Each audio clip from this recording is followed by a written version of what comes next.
मुशायरा जिहड़ा जी वो सुन सकते हो, वेख सकते हो। और मिठी बोली ते सब तू बोल मिठे, रस कन्ना च देंदे ने घोल मिठे, वजदे रहन सदा ए ढोल मिठे, सब रीझां च वड्डी ए रीझ साडी, सौ रब दी कोई ख्वाब साडा, वसदा रवे सदा पंजाब साडा। हुण मैं दरखास्त करांगा जनाब इम्तियाज बादशाह नूं कि वो माइक ते आउण अपने खूबसूरत कलाम नाल। और सुना दोस्तों, तुहानूं दसदा चला कि अज दा जिहड़ा खूबसूरत मुशायरा रेडियो पाकिस्तान दी इंतजामिया ने, साडे स्टेशन डायरैक्टर जनाब मलिक गुलाम अब्बास अवान और जितनी टीम है, कोशिश की है जी कि डिस्ट्रिक्ट सरगोदा दे विच जित्थों तक रेडियो पाकिस्तान सरगोदा दी लिसनिंग कि जिहड़ी अदबी तंजीमां पंजाबी अदब के फरोग वास्ते प्रचार वास्ते काम कर रही ने, उन्होंने दावत दी जाए, उन्होंने बकायदा बुलाया जाए। और बड़ी खुशी है जी कि इस वक्त साडे इस मुशायरे दे विच बज़्मे हयात अदब सरगोदा उसकी भी नुमाइंदगी है जी, और पंजाबी अदबी तंजीम रहतल कड़ाना बार मिठा लक उसने भी नुमाइंदगी जी बकायदा जी बादशाह साहब ने, मियाँ नसर याद राना साहब ने जी, और इसी तरह मजलिस मियाँ मोहम्मद मोहम्मद हाशमी साहब ने, सबिया सदफ आबदा नजर और असफराज साहब ने जी, दर्द अदबी परियों साहिवाल जनाब गुलाम अहमद दरद साहब दी, उन्होंने शागिर्दां दी इस्माइल सच्चर साहब की कोशिश नाल काविश नाल बड़ी खूबसूरत तंजीम। और यकीनन तुहानूं सारिआं नूं सलाम पेश कर रहे हैं जी कि तुसीं पंजाबी अदब के फरोग वास्ते जनाब इम्तियाज बादशाह साहब जी बिस्मिल्लाहिर्रहमानिर्रहीम। बड़ा शुक्रगुजार है जनाब FM 101 सरगोदा कि उन्हें इस पंजाबी बज़म का, इस पंजाबी मुशायरे का आर किया है। तो बड़ी खुशी हुई है, सारे दोस्त ahbab पंजाबी जेडे लिखारी ने वो सारे इकट्ठे हुए हैं। तो मैं मुख्तसर जी हाज़री दे सारे तमाम शुरा तो इजाज़त मंगते हैं। एक लोरी है उस्ताद मोहतरम के, बड़ा थक उठ के आया हाँ मैनू माँ आप लोरी दे, मैं वेले दा सताया हाँ मैनू माँ आप लोरी दे, मेरी ते नींद रुस गई है मेरे सुफने अधूरे हैं, मेरी ते नींद रुस गई है मेरे सुफने अधूरे हैं, पिया मैं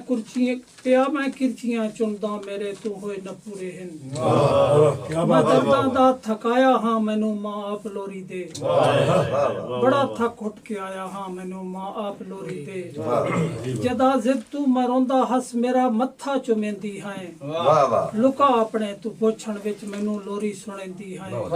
तेरा अम्मा मैं जाया हाँ मैनू माँ आप लोरी दे, बड़ा थक उठ के आया हाँ मैनू माँ आप लोरी दे, लुगा बेड़ा डरेंदा है कदी ते छात पावे हाँ, लुगा बेड़ा डरेंदा है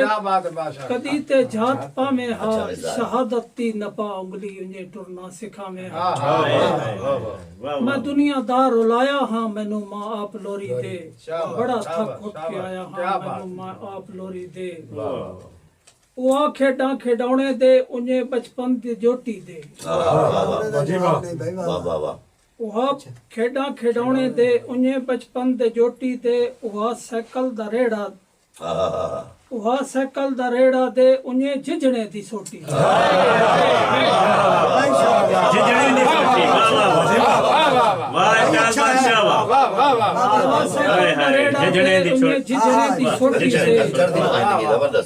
ज़माने विच मैं अम्मा अजकल वदा लगदा पर आया हाँ,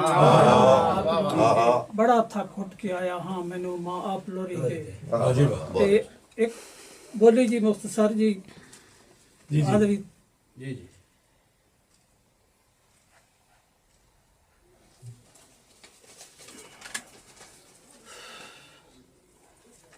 नी मैनू अखी ते कलावे विच लै ले,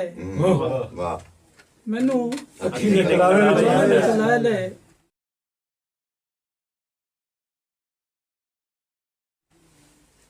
अगे मेरा हाल है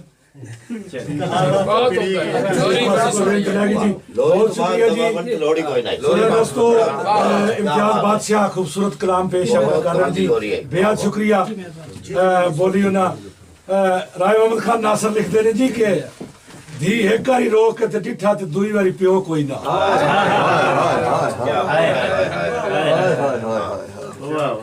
आज किदा नंबर है जी मिठी बोली ते सब तू बोल मिठे ਉੱਥੇ ਕਿ ਤੁਹਾਨੂੰ ਦੱਸਿਆ ਜੀ। ਇਸੇ ਤਰ੍ਹਾਂ ਮੈਂ ਜੰਮਿਆ ਵਿੱਚ ਪੰਜਾਬ ਦੇ, ਮੈਂ ਜੰਮਿਆ ਵਿੱਚ ਪੰਜਾਬ ਦੇ, ਪੰਜਾਬੀ ਮੇਰਾ ਨਾਂ, ਮੈਨੂੰ ਗੁੜਤੀ ਦੇ ਕੇ ਦੱਸਿਆ ਪੰਜਾਬਣ ਮੇਰੀ ਮਾਂ। ਜਿਹੜੇ ਜਾਏ ਦੇਸ ਪੰਜਾਬ ਦੇ ਉਹ ਲਾਲ ਪੰਜਾਬੀ ਬੋਲਦੇ ਨੇ, ਮੈਂ ਆਪ ਪੰਜਾਬੀ ਬੋਲਣਾ ਵਾ, ਮੇਰੇ ਬਾਲ ਪੰਜਾਬੀ ਬੋਲਦੇ ਨੇ। ਹੁਣ ਮੈਂ ਦਾਵਤ ਸੁਖਨ ਦਿਆਂਦਾ ਜੀ ਜਨਾਬ ਰਮਜ਼ਾਨ ਰਾਜ਼ੀ ਸਾਹਿਬ ਨੂੰ ਕਿ ਉਹ ਮਾਈਕ ਤੇ ਆਉਣ ਤੇ ਆਪਣਾ ਕਲਾਮ ਪੇਸ਼ ਕਰਨ। ਸੁਣਾ ਦੋਸਤੋ, FM